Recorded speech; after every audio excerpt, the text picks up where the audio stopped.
Hi, welcome to the Poultry Keepers Podcast. I'm John Gunterman, and together with Mandolin Royal and Rip Talvi, we're your co-hosts for this show, and it's our mission to help you have a happy, healthy, and productive flock.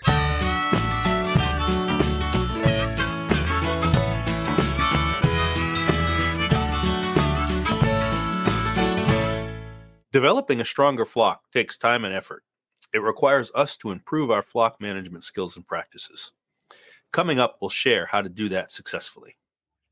So growing out more birds can improve your selection options. And Mandolin, you've done this with your flock, and you've grown out a lot of birds and done a lot of selection to get to where you're at. Yeah, and that was a long time coming too. I hadn't originally given that any thought, but as I started working the flock on more of a mission and coming up with our flock goals and really diving into what it meant to do the breeding, it quickly became apparent that I was going to need some more selection options to really find the desired traits that I was looking for. And the last couple years now, I feel pretty comfortable at about 400 a year.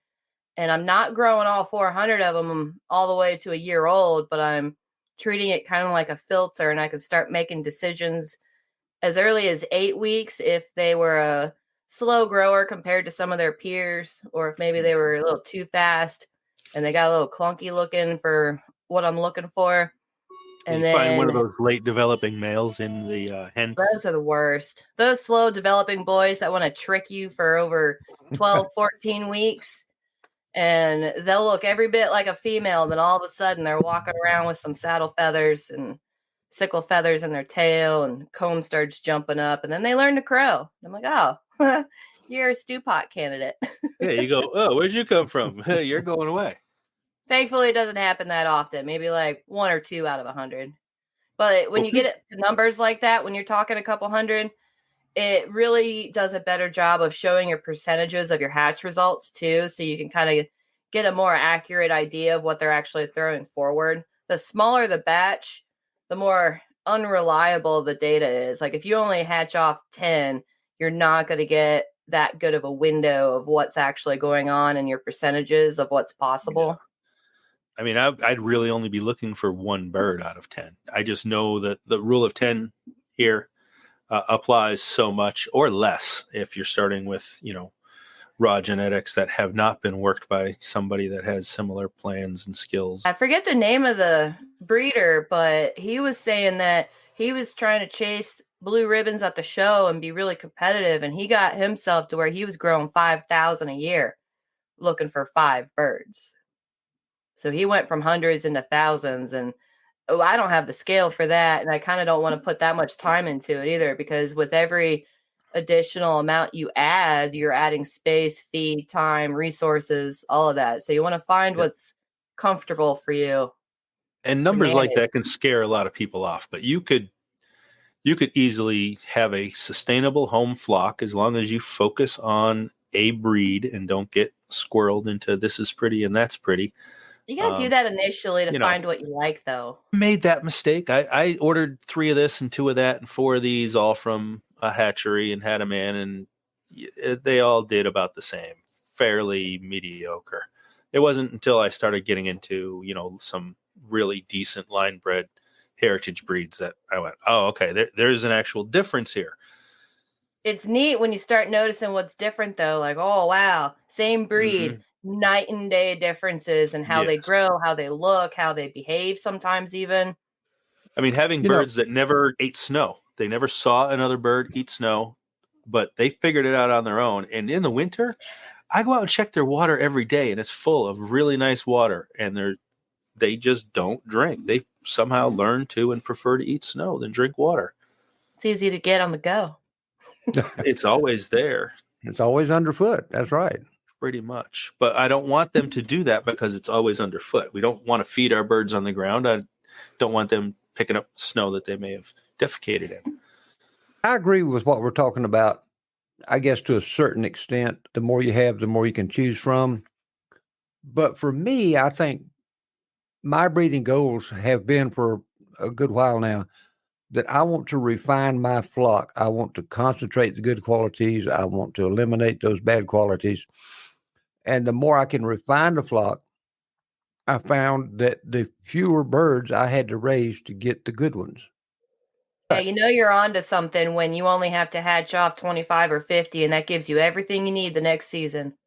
Yeah. There was an old red breeder in Kentucky, Leroy Jones. And Leroy, he was hard to impossible to beat at a show. And I asked him one time, I said, Mr. Jones, how many red bantams do you raise? He said, I let 2 hens set a year. That's all he raised. It's all Well, he if they needed to started raise. off that good, it's all you need. That's right. But, you know, Mandy, you were also talking about scale. It's easy to think, oh, there's an egg. I need to hatch it. You can get carried away big time, and you're wind up against a wall of limiting factors. Infrastructure is one, but probably the biggest one is financial resources. The feed's not cheap. Not the good feed. And good feed isn't cheap, and cheap feed isn't good. Very true. So getting some really good genetic stock to start with and then make your selection from there. One of my goals is to have what I consider a homestead size self-sustaining flock. And I think you should be able to do that with 3 roosters, 9 hens, and hatching, setting 100 eggs a year. Should be able to hatch out replacements for that core group and have enough to sell off, have enough to fill the freezer. To me, that's about a minimum sustainable flock size. That's about 50 birds into the freezer. Yeah. I think the first year we're starting out with the breeding program, there are some definite advantages to hatch and raise as many as you can efficiently, effectively, and financially. Yes. And keep only your very, very best. But that way Absolutely. you're not forced into keeping less than the absolute best. If you go into it with the mindset of, 50 of these 100 eggs that I'm setting are going to be meat in the freezer or sold to layers to my neighbors, it's a good mindset. And I try to have my space figured out to where 30% of the space is for maintaining the adults and 70% of the space is for grow outs. And I look forward to that time of year coming into winter when 70% of the space is empty. I think that's a good policy. It reduces the winter chore load too, because if you try to do it from a profitability angle and all of your space is dedicated to birds and production, where are you going to grow your other ones out to replace those birds? How are you going to get your flock progress and your improvements? And then how are you going to learn the genetics you have through seeing the range of what they are breeding forward? So if you tilt it to have way more grow out space than keeper adult breeder space, you'll learn a lot more about your genetics and what you have by doing it that way. I think when we fool ourselves into believing we've got to have a lot of breeders, we need to sit down and truly evaluate the quality of the birds that we have. It shouldn't take a lot of breeders to move your breed and your goals forward. Yeah, I'm coming to terms with that. But that also requires controlled breeding methods, which we're going to get to in just a little bit. Oh, sure it does. And, folks, mediocre birds are a dime a dozen. You can find those anywhere. But quality is harder to find, and it costs you more, but it pays real major dividends in the long run. Shaves years off your hunt to get established than going in blind. Yeah, and you won't have to worry about having to grow out 5,000 of them looking for a show bird if you just start with something decent. That involves, doing your research on a breed that's appropriate for your area. Let's start with there first. I had to go with Chanticleers, no combs and wattles. We're on the second highest peak in Vermont. It gets cold, windy here. My birds get wind, frostbite badly. They wouldn't do so well in Arizona or Texas or high desert. Yeah, the only other way they have to, shed excess heat is through respiration. So it's not good for them. Whereas a bird with really big combs and wattles would probably be more appropriate for that area. So I often see people fall in love with a breed that's not appropriate for where they live. Well, there's some breeding work you can do for adaptability, but it's not going to be in that first generation. They'll have to get through a couple of winters to see the environmental changes that can also come into play. Yeah. But Rip turned me on to a fun little thing where we can shrink comb size by dropping brooder temperature after the first week, a few degrees more than we normally would. And I'm fine with that because it shaves a few degrees or a few pennies off my electric bill. And I found that to be very true as well. You can see it in natural environment too with your summer grown chicks versus winter grown chicks. Mhm. It'll show then too. But you can definitely do that artificially by playing around with your settings. And just watch their language and how they're behaving in the brooder to know if they're at a comfortable temperature or not. If you hear that distress call and they're all huddled up, then it's probably too cool for them. But if they're well spaced out and they're not complaining about it, don't give them any more heat than what they're getting. I start out my day-old chicks. Most of the brooder manufacturers recommend 95 degrees. I start mine at 90 and then drop it 5 degrees every week. But like Mandy said, I do pay attention to what the chicks are telling me. You know, are they all huddled up like they're cold? Well, raise the temperature a little bit. 9 times out of 10, the birds will tell you what they need. Yes, they will. I started at 95 and I can drop a degree a day over 3 weeks. And it gets me right where at 3 weeks they're out into the real world, regardless of temperature. In the spring and summer, when we start getting to where the overnight lows aren't too terrible, like in the 50s, 60s or so, I have a bad habit of pulling their heat totally as soon as they have just enough feathers to cover themselves at about like 5 weeks old or so. They can self-regulate at 3 weeks. It costs you a little bit more in feed, but I believe you're going to have a healthier bird. Well, and they start generating their own heat at 2 weeks. They just don't have the feathers to hold that heat in. You tease me about the fluff on my Chanticleers, but that's something that I actually select for and bred for because it's 6 degrees outside right now here. Yeah, it just makes them snuggly. Yeah, fluffy. I'm not fat, I'm fluffy. So, but how do you get there? That's always the thing. People, where do you start and how do you get there? We already covered, find the best stock you can. Look in trade publications, APA journals, ask around online and some of the more advanced groups. John, one of the biggest mistakes I see folks make is they try to grow their flock too fast. It's going to take you time to learn specifics about your breed or your variety to sort through all those birds that are genuinely worth keeping or those birds that would be best not used in the breeding program. And for me, a slow, steady growth will get you where you want to go faster than a fast growth. Mandy's making faces. I don't know whether she subscribes to that or not. Well, I like to accelerate it just a smidge to get my freezer birds at 14, 15, 16, 18 weeks old. Some folks prefer to wait for that 20. Lottery. Oh, yeah, I love playing the genetic lottery. That is so intriguing to me. But your situation is you had to, pretty much, because you had such a very shallow gene pool to start with and select from. So you had to open up Pandora's box to find out what was hiding in there and then filter down.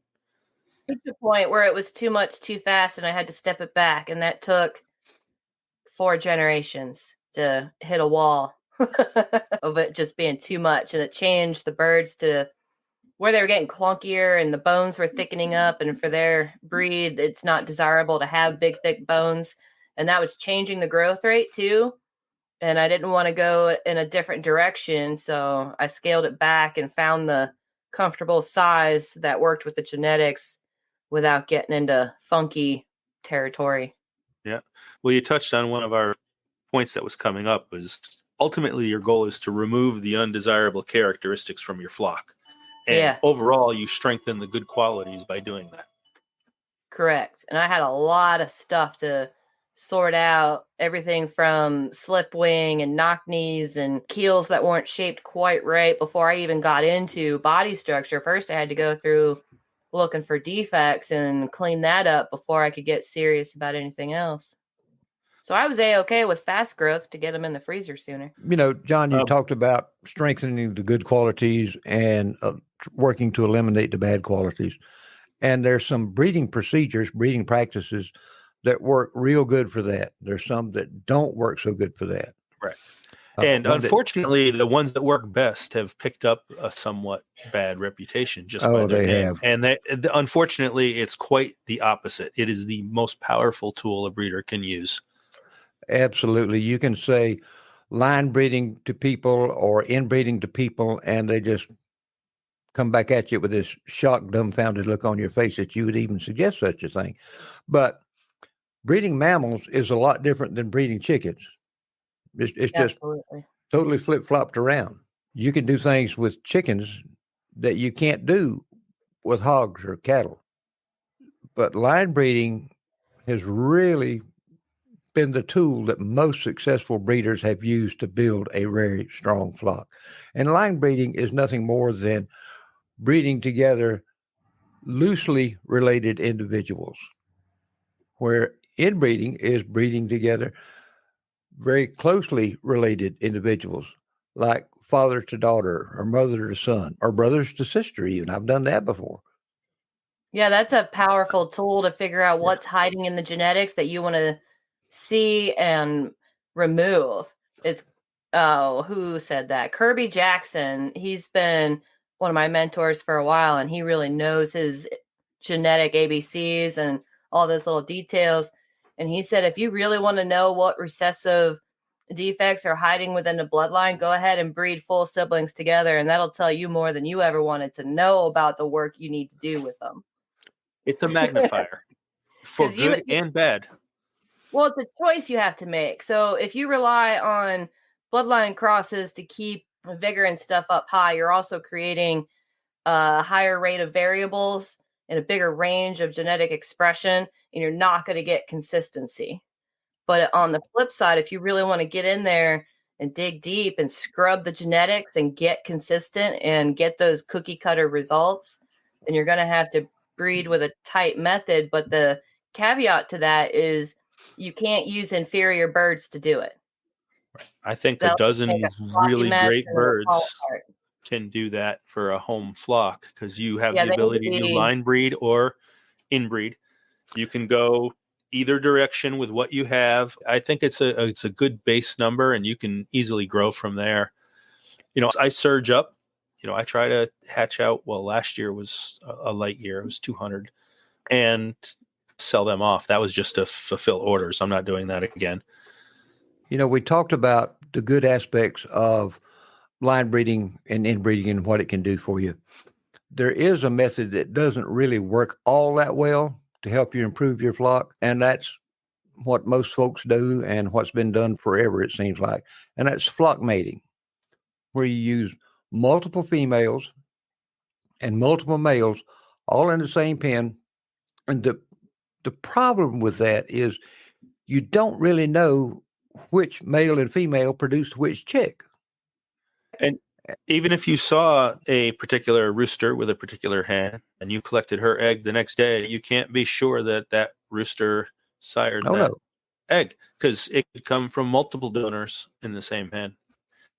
I'm sitting here thinking as we're talking, and for me, and you're not going to know this right away. It's going to take some time to develop this knack. But if you're looking at your birds and you're studying your flock, they're going to tell you whether the flock is ready for line breeding or inbreeding, or whether maybe just back up a little bit and go back to flock mating for a season or two. To me, that's the mark of a good breeder, is knowing when to use what techniques in the breeding pen. Right, because the birds will tell you. And I like to think of flock mating as almost maintenance. And you can use those offspring to let you know if they're actually expressing with a general decent result, or if you're seeing stuff you still need to work on. So depending on what you're seeing that you need to call for, if you're having to call too many for the same thing, it's absolutely worth figuring out who's throwing that so you can pull them out and replace them with better offspring. But it's going to be pair mating that really tells you what each individual bird brings to the table. I think Mandy, the Chanticleer rooster that I brought to you, he's got a crooked second left toe. Both of his front toes are bent. Okay. And Yeah, he's that was so a fluffy. thing. That was a thing, though, and I know which rooster he came from, and he's not in the line anymore. Well, and I didn't But put him with my best girls, but I put him with 5 perfectly serviceable females. And yeah, rather than pair mate, I want to see that initial range of what that hybrid is going to do. So I am going to flock breed those just to see. I want to see the range. I want to see the variables and options and what percentages I get for which traits, how many of them are meaty. And then from there, figure out if it's worth pair mating based on those initial results. But for he's a now, cull. I just want to see. I'll get you better. He's a cull. Keep an eye out for that crooked toe, though. Oh, for sure, because all the girls have great feet. It's a common flaw, I think, that I got rid of now. And I'll see the prevalency of how he throws that forward. I got a question for Mandy. Punnett square bingo. And I know you're experiencing this in breasts right now. And it's just not limited to breasts either, folks. I've seen it in a lot of breeds where people want to change a breed to suit what they want in a bird. You see any dangers in doing that, Mandy? Yeah, because if you get too tunneled into that mindset, you might find yourself with birds that are so far outside of their breed standard that they don't look the part, they don't act the way they should. That what you want to do when you're working with a particular variety, hopefully you've picked that variety because you like the description of what they should be. And that's what you breed towards. To pick up some birds and start making them what they're not supposed to be, that can be problematic, and it's going to absolutely affect your future potential if you're trying to market those birds. Do they reflect what they're supposed to be? Once you start changing them, you kind of got to start thinking about, well, what am I going to call them now? Because they're not what they were. I have seen where people get so focused on one particular aspect of the breed they're working with. Maybe it's size, maybe it's growth rate, maybe it's eggshell color, right? Pick whatever reason you want. Yeah. And the birds change dramatically. If we lose the ability to focus on the overall bird, we're not doing that breed any favors, because you got to do that. And you do want to leave them better than how you found them without changing them away from what they were supposed to be. It's like when you get on the internet and you read about a variety, they're supposed to get to this size, lay this color egg, be broody or not. And, there's a little list of expectations. And once you start deviating from that, you don't have the same bird anymore. And I'm not convinced it should still be called that breed. Well, you're probably right. Well, it either conforms to the standard or it doesn't. And if you're not, then you're not. It doesn't really matter. Do whatever you want, I guess. Well, you may as well go down the crazy rabbit hole of hybridizing and messing around that way. I learned so much by goofing off with. Yeah, but we've got the owner's manual. We've got the tune-up manual. In the old auto days, it used to be the Haynes or the Chilton manuals you got at the auto parts store along with a socket set, and you could fix anything in your car. And the APA does this standard of perfection, which is pretty much the same thing for us. Yeah. If you know how to read it and apply it. That's our next episode. That's not this episode. I know. Got to throw the bait out there. He just can't stand it. He's getting ahead of himself. I know. It's going to be exciting to talk about that one because I have a couple of questions about some of the terms in that breed standard. That'll be interesting. So having goals and birds that can fit those goals is a good place to start. Make your breed selection and buy the best starter stock, eggs or trios. We've covered that a little bit earlier. I think another thing that most folks don't do enough is I like to try to sit back and reflect on the birds that I have and compare them mentally to the birds that I started with.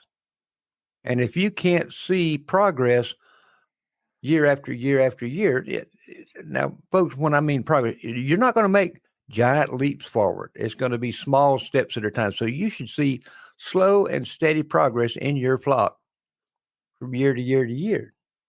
If you do, it lets you know you're on the right track.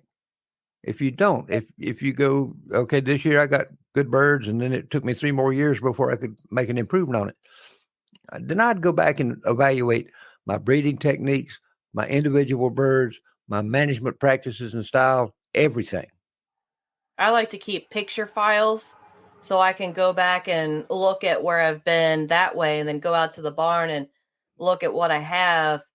And then, like you said, this time of year before the breeding season, I'm out there every day doing chores, and I'll take a couple minutes and stare at a pen.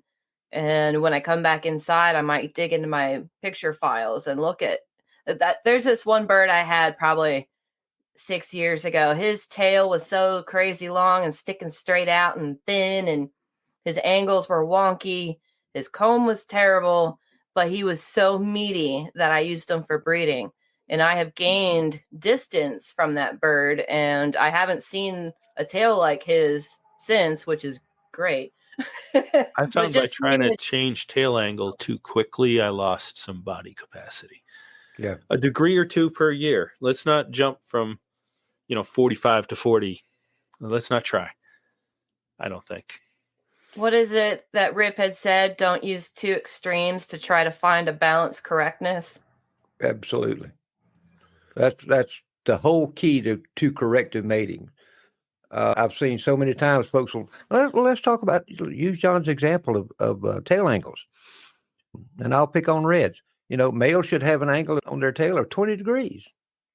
And if somebody's got some that are taller than that, well, then their philosophy is to use females that have a perfectly flat back, or even drop their tail a little bit. All that's going to do is give you extremes. Thank you for joining us this week.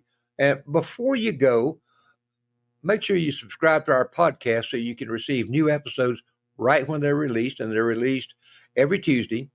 And if you're enjoying this podcast, we'd like to ask you to drop us an email at poultrykeeperspodcast@gmail.com and share your thoughts about the show. So thank you again for joining us for this episode of the Poultry Keepers Podcast. We'll see you next week.